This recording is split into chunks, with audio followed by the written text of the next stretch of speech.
अब बात हो जाए बसंत मेला के हवाले से। बसंत मनाने की तारीखें करीब आती जा रही हैं। बसंत की तैयारियां जोरों शोर से जारी हैं। पतंगे बनाने वालों के साथ साथ डोर तैयार करने वाले अफराद भी दिन रात काम कर रहे हैं। वक्त कम, मुकाबला सख्त। 25 साल बाद पंजाब हुकूमत की जानिब से इजाज़त मिलने के बाद दरियाए रावी के किनारे डोर बनाने वाले पुरजोश और पुरुम्मीद दिखाई दे रहे हैं। 3 दिन का ये त्यौहार मनाने के लिए दुनिया भर से शायकीन लाहौर पहुंचेंगे। पतंगीन डोर खरीदने की इजाज़त 1 फरवरी से होगी, लेकिन लोग अभी से ही डोर खरीदने की बुकिंग करवाने के लिए दरियाए रावी के किनारे पहुंच रहे हैं। क्या मंजर होगा जब रंग बरंगी पतंगों से आसमान सजेगा।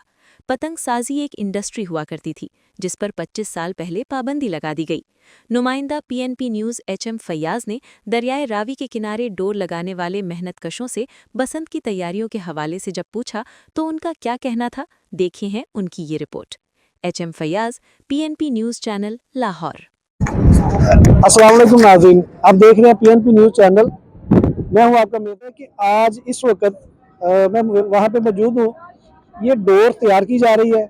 इन लोगों को देख के मुझे बड़ी दिली खुशी और ये मंजर मुझे पता है कि ये जो मेहनत करने वाले मेहनत कश है, ये सुबह उस वक्त 6 बजे से लेके शाम 6 बजे तक 12 घंटे तक मुतवातिर ये लोग सफ़र करते थे और हम देख के उनको खुश होते थे। ये एक मुकम्मल तौर पर उस वक्त इंडस्ट्री होती थी। इस इंडस्ट्री के साथ हजारों घराने जुड़े हुए थे, लाखों अफराद का रोजगार था।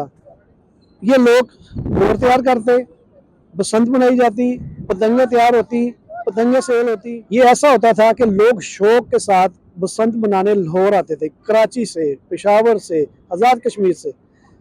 अब ये जो त्यौहार है ये ख़त्म हुआ, दफन हुआ, इसलिए कि लोगों की कीमती जानें निकलने लगा। मैं मुख्तलिफ शहरियों से बसंत के हवाले से कौन सा मटीरियल इस्तेमाल होना, इस हवाले से अगर वो हमारे साथ बात करें तो वो भी मैं आप तक 25 साल बाद करती हूँ। तो 25 साल बाद डोर लगा लो तो लोग फन भुलिया नहीं जी, फन कितों भुलना, कितों सीखिया ते भुलना कितों।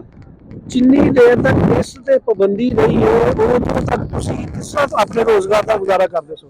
भाई दिहाड़ी मेहनत करते सन, ਜਦੋਂ पता लगा अज आए हैं कुछ काम कर लगे हैं खुश है। आप उधर ਸਾਡੇ ਨਾਲ ਥੋੜੇ ਸਕਰੀਨਾਂ ਵੀ ਦੇਖਦੇ ਹੋ, ਸਾਨੂੰ ਇਹ ਵੀ ਦੱਸੋ ਖੁਸ਼ ਹੈਗੇ ਆ ਇਹ ਕਾਰੋਬਾਰ ਚੱਲਿਆ ਕਿ ਇੱਕ ਕਾਰੋਬਾਰ ਤੁਹਾਡਾ ਬਤਵਾਤਰ ਤੇ ਮੁਸਲਸਲ ਰਹਿਣਾ ਤਾਂ ਨਹੀਂ ਹੈਗਾ, तसलसल रहेगा, एक अलातुल जारी रहेगी। ਇਹ ਧਾਗਾ ਰਵੇ ਜੀ ਤੇ ਫਿਰ ਤਾਂ ਮੇਨ ਹੈਗੀ ਹੈ ਚੱਲੇਗਾ ਇਹ ਧਾਗਾ। ਹਾਂਜੀ ਬਰੀਕ। ਅੱਛਾ, ਇਹ ਕੋਈ ਖਤਰਨਾਕ ਤਾਂ ਨਹੀਂ ਹੈ? ਨਹੀਂ ਇਹ ਨਹੀਂ ਖਤਰਨਾਕ ਹੈ। ਅੱਛਾ, ਇਹਦੇ ਚ ਖਤਰਨਾਕ ਜਿਹੜੀ ਚੀਜ਼ਾਂ ਨੇ ਉਹ ਪਾਉਂਦੇ ਕਿਹੜੇ ਨੇ? ਸ਼ੀਸ਼ਾ ਪਾਉਂਦੇ ਨੇ? ਨਹੀਂ ਸ਼ੀਸ਼ਾ ਵੀ ਕੋਈ ਖਤਰਨਾਕ ਨਹੀਂ। माजा है बस, शीशा माड़ा मोटा ही है, कोई नहीं। अच्छा, इनका इशू नहीं होता, धागे मोटे होते हैं उनका इशू होता है, ये बरीक धागे हैं इनका कोई इशू नहीं होता। अच्छा, ये ਤੁਹਾਨੂੰ पता कि रेट ਇਹਦਾ ਕੀ ਹੋਏਗਾ? नहीं कोई पता नहीं है। चलो बहुत शुक्रिया ਤੁਹਾਡਾ। और मेरा ख्याल है कि ਤੁਸੀਂ बड़े खुश होए हो, लेकिन बड़े अरसे के बाद ਤੁਸੀਂ ਇਸ ਦੇ ਉੱਤੇ ਮਿਹਨਤ ਕਰ ਰਹੇ ਹੋ ਤਾਂ ਤੁਹਾਡੀ ਜਿਸਮ ਇਸ ਚੀਜ਼ ਦੀ ਇਜਾਜ਼ਤ ਦੇਗਾ, ਥਕਾਵਟ ਨਹੀਂ ਹੋਏਗੀ? नहीं जी इंशाल्लाह खुशी ਨਾਲ ਹੀ ਥਕਾਵਟਾਂ ਖਤਮ ਹੋ ਜਾਣਗੀਆਂ। ਆਖਰੀ ਉੱਥੋਂ ਤੱਕ ਕਿੰਨਾ ਸਫ਼ਰ ਹੈ ਤੁਹਾਡਾ? 50 गज है। 50 गज 50 गज। हाँ जी। हुण तुसी ये किन्ने दिन तक मुतवातरे काम करोगे? किन्ना चिकर बसंत नहीं आती बस। हाँ जी, उस तो बाद ज्यादा देगी तो फिर सारी जिंदगी लगे रहेंगे। हाँ हाँ हाँ। ते ना देंगे तो फिर बसंत खत्म हो जाएगा। चल कितना को कमाई हो जाएगी इनका, कितना का बेचना मेला बनाया ना हो या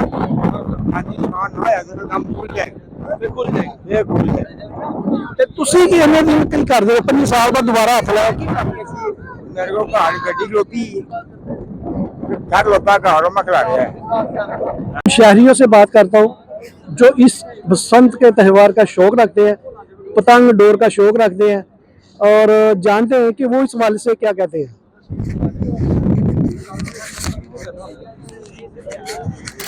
क्या कहते हैं, कैसा?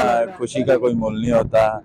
तो हम इतने एक्साइटेड थे, हम तो चाहते थे कि बसंत आए, क्योंकि हम अदर डिस्ट्रिक्ट जाते थे बसंत करने, तो हमारा भी एक शौक होता था। तो 25 साल बाद अब ये फेस्टिवल आ रहा है और हम तो ये ड्यूटी छोड़ के हम आए हैं के हम जरा देखे वगैरह परचेज वगैरह करनी है, तो इस वजह से हम आके पहले अच्छा, आप समझते हैं कि आपके ज़माने में तो खैर ये नहीं, बचपन में तो इसको पाबंदी लगी थी, आप समझते हैं कि ये मटेरियल इस वक्त महंगा है, सस्ता है, क्या अफोर्ड कर सकेंगे आप?